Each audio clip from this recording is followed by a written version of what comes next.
say, I used those slides some weeks ago. I would say that the nations are a very new phenomenon in that sense. The agriculture, like 12,000 years ago, industrial revolution just 500 years ago, big cities emerged, borders and stuff like that. Automation made our lives now location dependent, so the digital nomadism is now possible. We don't need to work and live in the country anymore.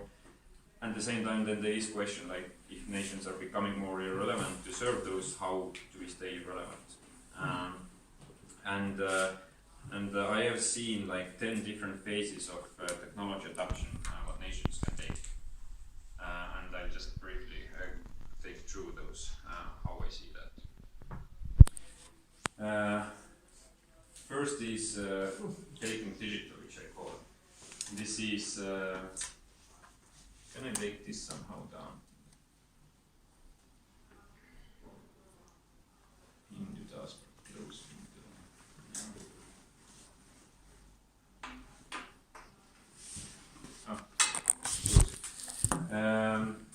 This is where most of the nations today are. Like technology was there, like, and then people start using that. They usually you scan something and you print out and you sign something and you scan again and then you email and then you send somewhere, and then the very innovative governments will do online application forms where there is PDF form which you need to then print out and do. So in many sense it does make some life a bit easier.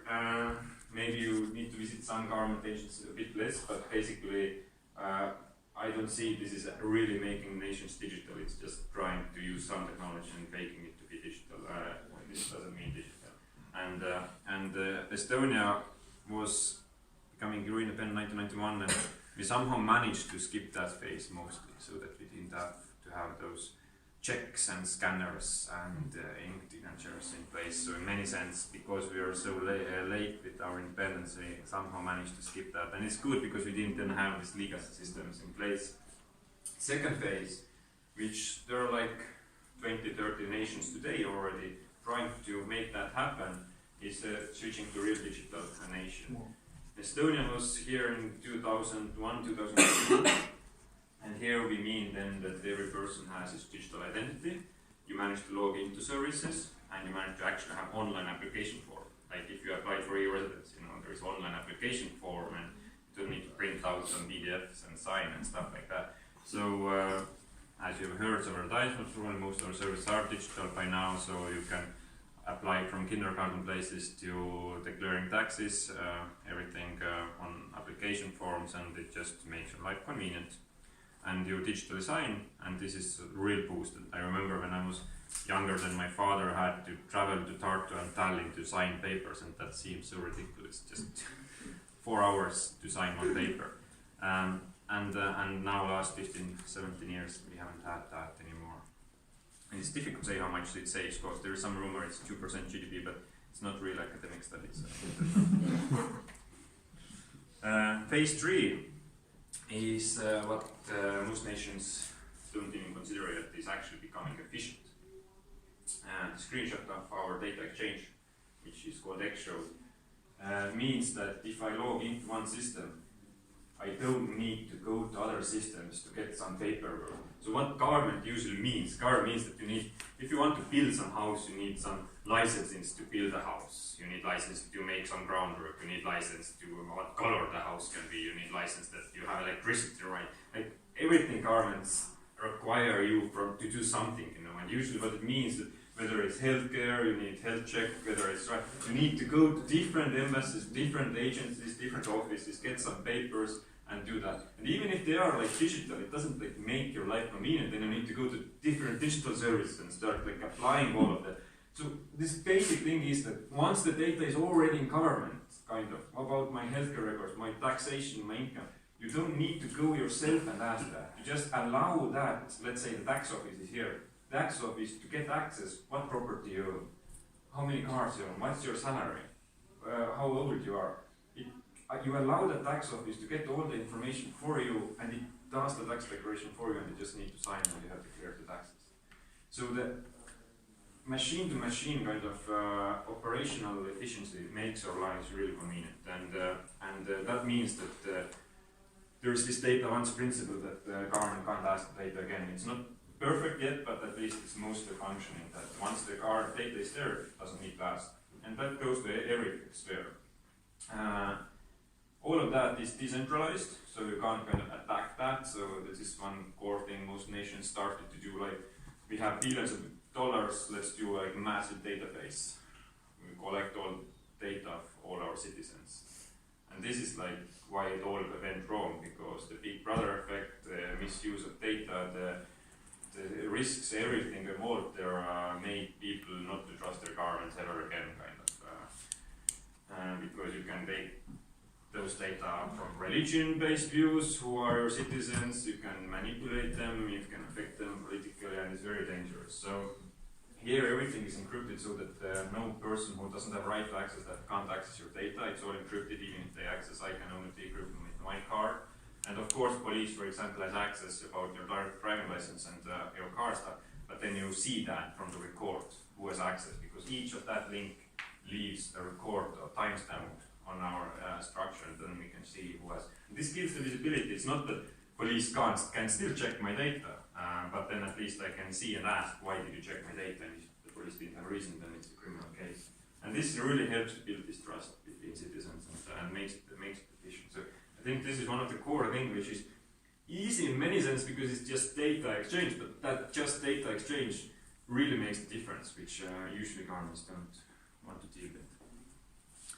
So phase 3, in Estonia it was 2000 something, 3, 4, and we adapted that. But of course, it was like more and more services are added here all the time. So, and it's very like scalable in that sense. Like recent thing, what I did, I had to renew my driving license because they expire after every 10 years, and I had to log into driver license portal, I don't know, and then they said that I need healthcare proof that my health is alright, and I need pictures and stuff like that. So they asked, can you access your healthcare record to show? I said yes, access. Can you use your last picture what you gave if you applied for passport? Yes, you can. Is this data correct? Where you live in population issue? Yes, it is. Okay, deliver to your Michael. Done. And I have my driving license anywhere. And this is why it's like, for me, it's nothing magic. It's in many sense very simple. They have the data. I don't need to get that data again. And then whatever new service there is, it's very easy to kind of to plug it there. There are rules how you can plug it there. Even if you're private sector, for example, bank, and you want some background check information about people, then you can access it. How you can plug, what security servers you need to install, etc. So if anyone tells you about X road in Estonia, then it's not like real road or like something. It's like methodology. It's like a framework, imagination of how it works. It's just different databases, and we have just found ways how we can interlink data and send them between each other. Anyway, I was too long here, but it was very important. Phase 4 is becoming borderless. This we started in 2014, hashtag residency. If you are now fully digital and you don't need to offer those services only in Estonian borders, like last 4 times in elections I've been voting using my ID card while I wasn't in Estonia, so I take part of the elections. Then the question is, which is obvious question, why should you only offer those services to Estonians? Why everyone else can't get access to those services? Hence, e-residents, every person on planet can become and apply, become our digital citizens / digital resident and have access to our nation. So first it was just have access to our nation, but of course this is evolving, and now e-residence is more like a different category. We have citizens, we have residents, and we have e-residents, and we have strangers. So in this different category of people, it's like users and fans of a nation. Our aim is to have 10 million e-residents by 2025, meaning like 10 times more e-residents than citizens. And I can go to that deeper, but what I wanted to say maybe here is that the concept of nation state in that sense is now changing, because it doesn't matter, your wealthiness of a nation doesn't matter about how big is your internal market. Whether you're Germany, 40 million people, or you're Estonia, 1 million people, so far has been like huge privilege, because the income comes from 40 times more of people, kind of. But now, if Estonia has 1 million people digitally connected to that, and Germany has 40 million people, let's say, then Estonia has twice as many kind of people who consume the services, and it doesn't matter that land is very much smaller.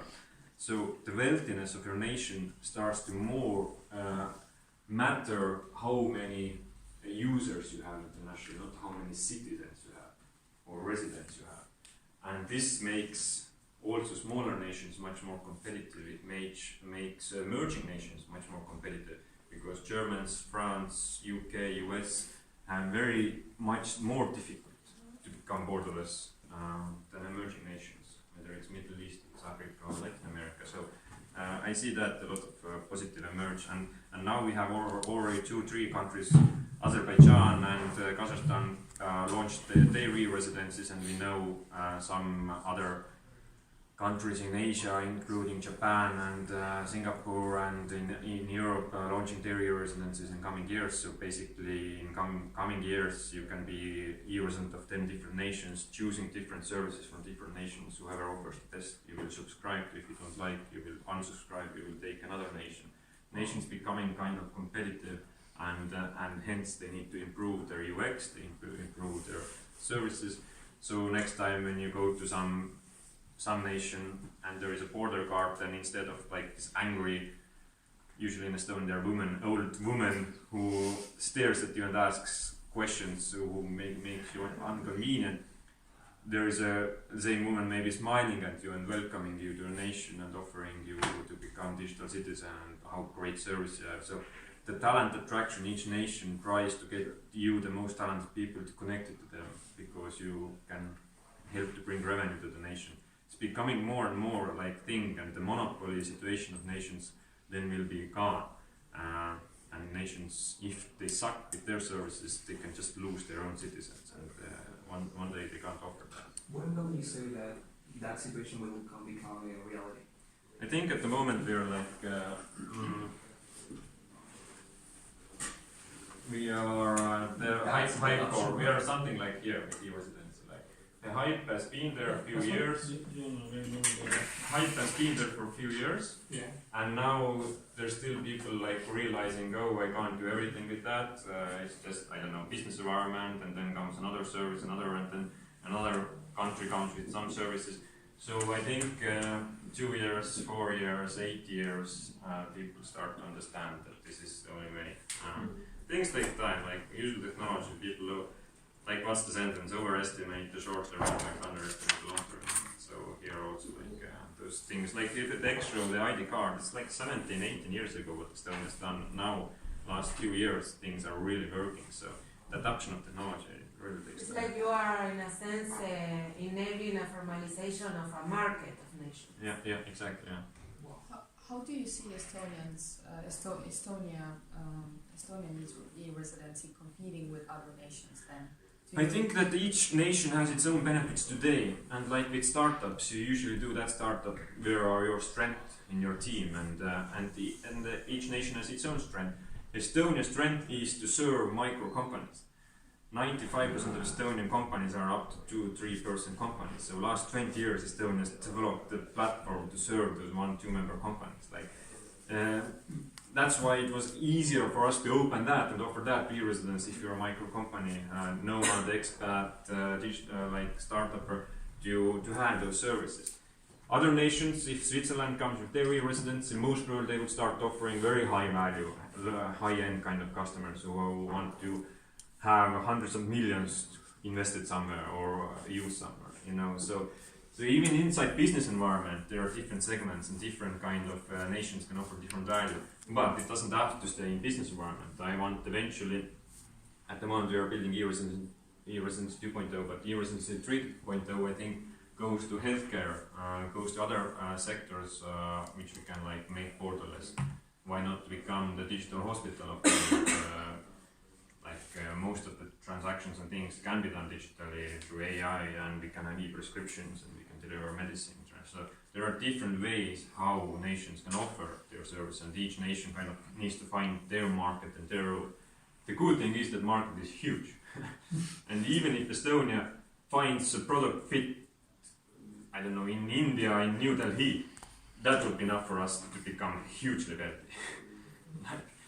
If you're a smaller nation, especially, so in that sense, finding same as start with first problem solution fit and then product market fit.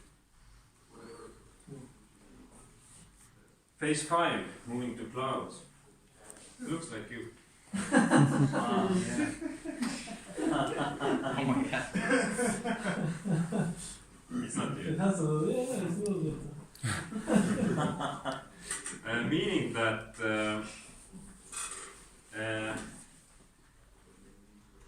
it's not important with the territory also so much. It's great to have territory, and it's without that I wouldn't love Estonia at all as much. But if Estonia would be invaded ever again, which when you look statistics can happen, then you can't eliminate our nation anymore, because we have projects called like Data Embassy, for example. That instead of embassy in Luxembourg where people are working, we have data centers.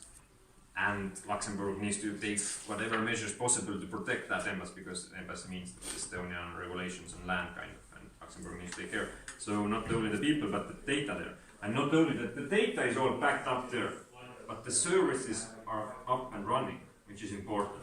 But I can still vote who will become our parliament members. Parliament can have still meetings voting about decisions about policy. I would still pay tax, I would still register marriages, I would still declare, vote, everything would still be there without physical land. And then in that sense, today you can't kind of eliminate Estonia anymore. It stays in the cloud even without land. And hopefully we never need to use that, but just in case, it's good to know that nations in that sense are like service providers then, that like Facebooks and Amazons kind of, they are there even without land. They can still use their services. Is there any other country that has this kind of Not policy? yet, no. Because today there is this Vienna law which says that you need to keep your citizens' data also inside your country, and you don't put your citizens' data in neighboring countries. It sounds silly, but that's why the Data Embassy project works, because it's Estonian land in Luxembourg, and that's why you can keep that data and services in Estonian land.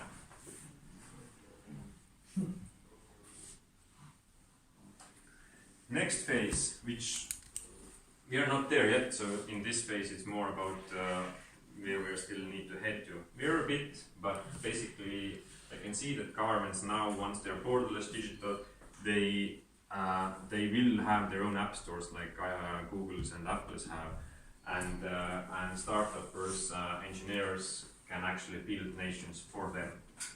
We have some first examples, like you can use private sector services using your e-residency card, but there are also other examples of other APIs. For example, company incorporation. Leadpin has that, but who you visit directly. On their website you can register your company.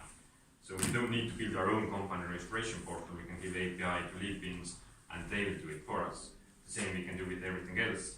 We can have healthcare done by private sector. Once we have API for healthcare, for example, we can have thousands of different healthcare sites by companies. One meant for Chinese people, one meant for elder people with bigger phones, whatever. Like the market finds its own role once you give the APIs, and governments suck developing software. We have those tenders, and once you have done the tender, then it's development, and then it stays there for 4 years. It's already the second day outdated once you have built that. So governments can't be competitive with private sector when it comes to offering services. That's why we need to offer that kind of APIs and make that app store for e-residents, for citizens, for everyone to build services and use them. Phase 7, becoming invisible. This would be the first phase when I see that actually governments don't torture you or don't bother you. So far, even with the X route, you need to do something for governments. It can be little hassle, but government asks you to do something. Government shouldn't ask you to do something. They should offer you value.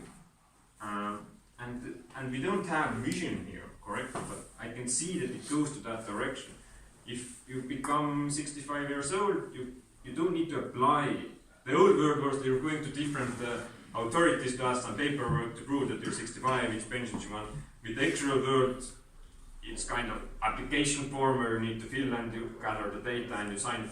But with this world, government would say, hey, it's your birthday, happy birthday, by the way, you get pensions now. And I know as a government, if you give me access to your data that you're 65, you should get pension. You don't need to apply that anymore. And with several other things, when it's your kindergartens, when the child is born, when many things, government can do it for you. And as I said, I don't have exact vision where it all goes to, but the mindset that I need to work and do something for government is wrong. It should be like private sector. If private sector asks me something to do, I don't become their members. I become their member if they offer me value. Tokenizing ecosystem, phase 8. I proposed last summer to launch Estonia, our own crypto tokens. This would mean that our nation would change the revenue model from taxation to something else. That we don't need to ask taxation in that sense. It can stay there, but it's just one revenue model, which is I don't see that it's the best revenue model for nation. Like you make some profits and they'll take some money from you. It can be different. It can be e-residence monthly subscription. You pay 100 euros each month. We have 10 million e-residents. None of the Estonians need to ever work again. It can be tokenizing that we sell the shares of Estonia or e-residents. You buy them in hope that it will increase through time. And if they do, you can earn money and you can contribute to this net. You're actually part of Estonia. You're like the real state of Estonia. Instead of bonds which give you like 3-4% interest rate, they can give you like with tokens, unlimited amount. And this idea would be, what I proposed is that we use those tokens, those money which I would see that we gather like few billions, to reinvest into e-residency companies, to reinvest into the ecosystem, into businesses, into legislation, into IT services, and also give some part of that to Estonians that they would further like this and would like to help you. But I see that many things can be tokenized and different nations can be tokenized. The way how nations would raise funds. Phase 9 I see is AI. I think the AI hype also goes down in coming years and it finds its new way after 10 or so years.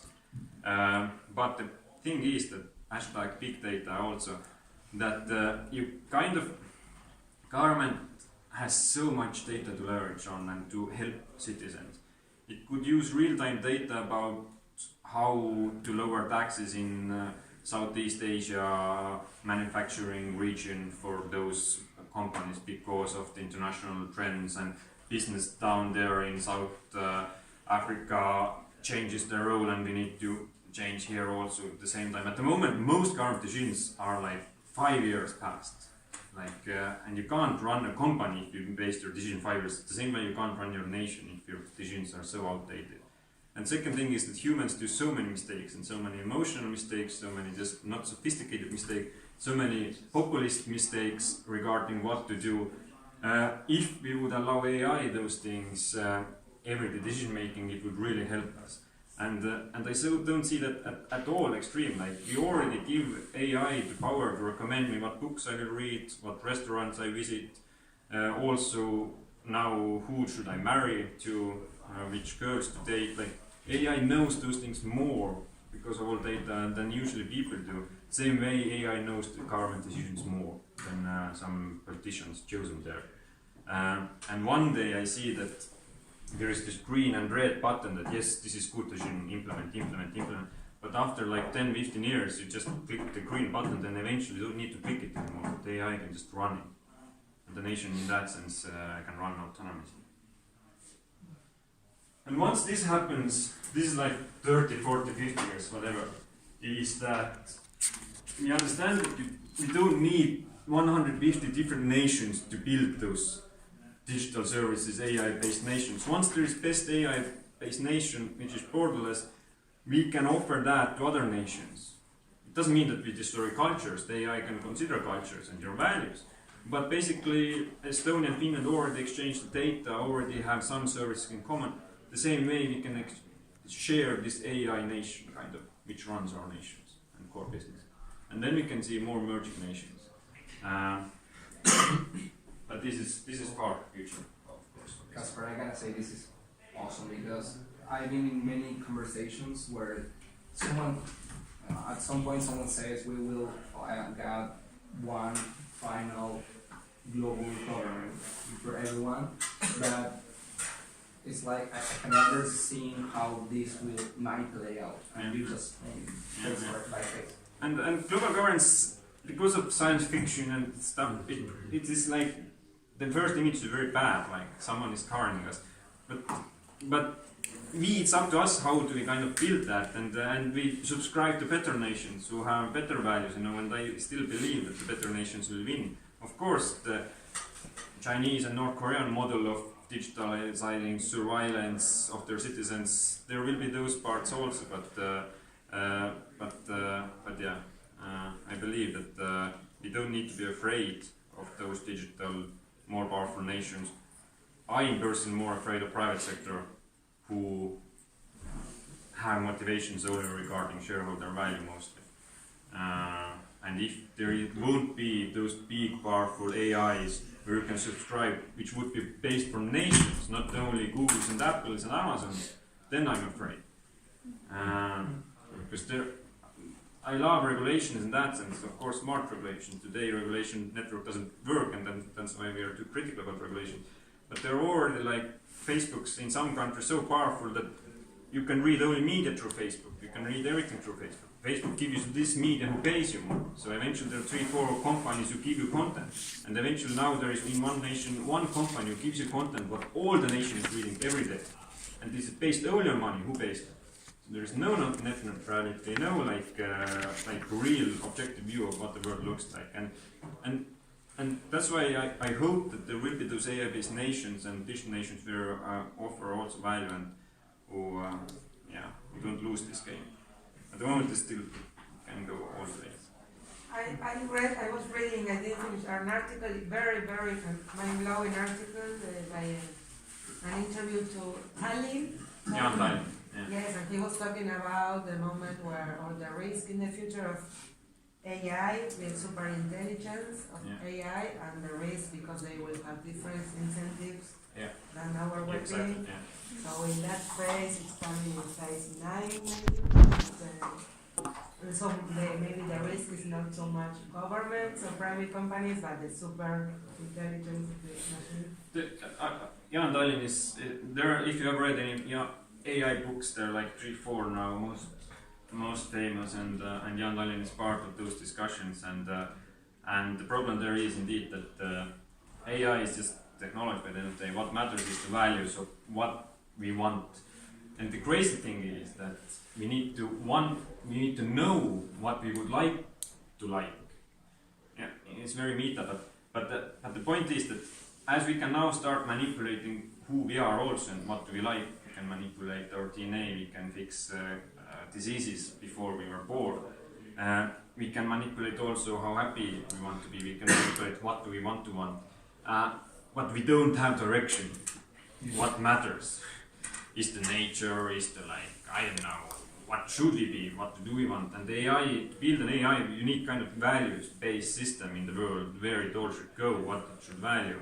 And this means real agreement between different nations, and as we have seen, we kind of don't have that system in place,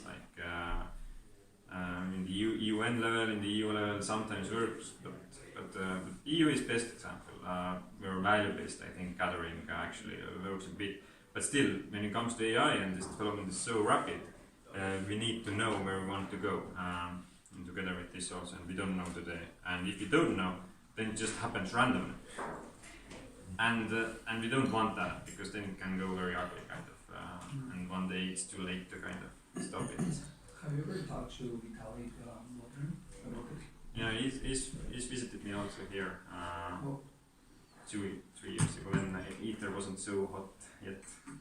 But Jan Tallinn invested in Ethereum very early stage, that's why Jan Tallinn invited Vitalik here. But I like Vitalik because he hasn't been into Yeah, the Vitalik bus. is Ethereum founder. Yeah, he hasn't been gone along with the bus of all the blockchain and stayed rational through the conversation. Anyway, I just speak about that world problems. I don't solve that AI thing, anything myself. So, all in all, nations becoming independent from its own physical land, citizens, services, revenue, and start serving humans is never before. This is what I believe. How much time we have? We have time. So, let's sit down now. About e-residency then maybe. Which now seems so boring.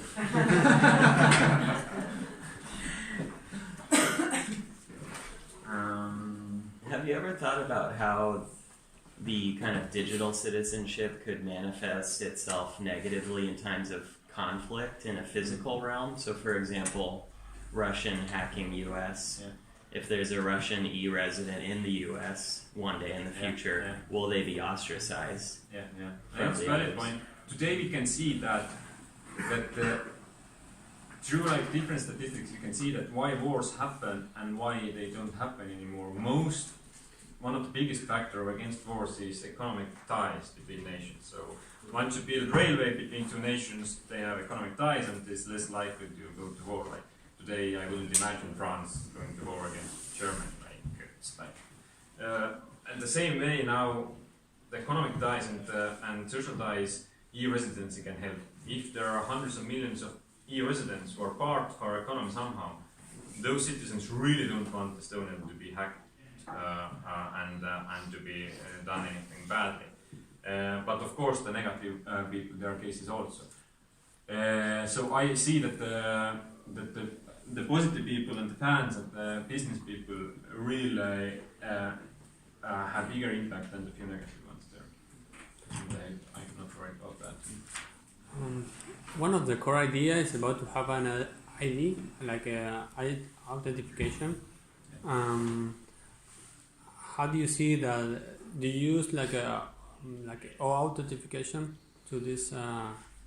How do you did in Estonia? What is your mind about becoming a centralized authentication platform? What do you think about open source? And so most of everything, extra of the ID card, everything is based on open source. So you can go to GitHub and basically copy paste Estonia to your own nation. So in that sense, technology is not an issue usually also for other nations to adapt it. And when it comes to authentication, then there are open APIs where you can just use as a private sector. There are hundreds of private sector services who offer authentication through e-residency and ID cards, from banks, telcos to fintech. So it's all there. There is opportunity to become the global authentication provider, but in EU there are already legislation in place called eIDAS, which regulates among EU member states that each member state's authentication needs to be accepted by other member states and digital signature also, which means that we can start like making these interoperable services, and we don't need to offer e-residents to them who already have something we can accept their authentication. So in many sense I can see that authentication is not business for us. This is just cost. We need to physically meet person, take fingerprints, do background checks, print the cards, give you the cards. What value comes from the services we offer to you. So the services themselves are more important. We are happy if you have whatever authentication of your nation and log into our systems. This will work also.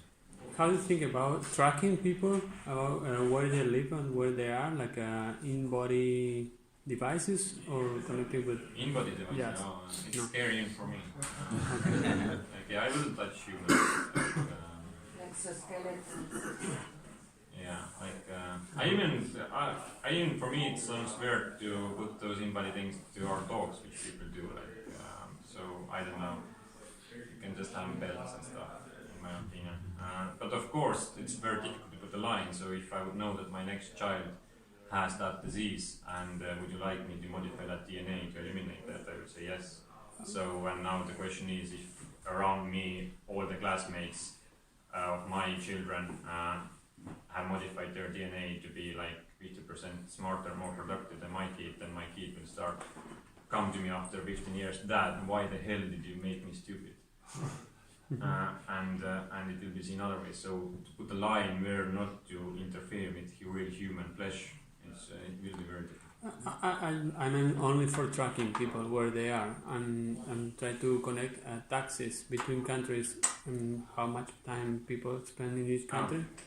Because tax needs to be solved. How and what data-based, definitely it's all not solution to track where you were, because governments need to understand the digital nomadism and consider value creation in different ways. It's not based where you were, or the question is designer more valuable than engineer, or engineer more than manager, and if you have distributed teams, how do you do that? So I don't think that tracking humans is the solution there.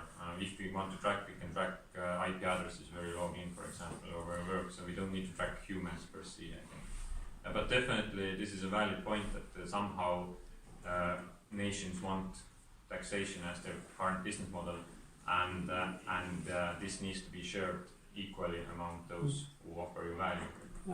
I'm sure that this cloud issue, but just to beat the government excuses about nation and territory could be a possibility.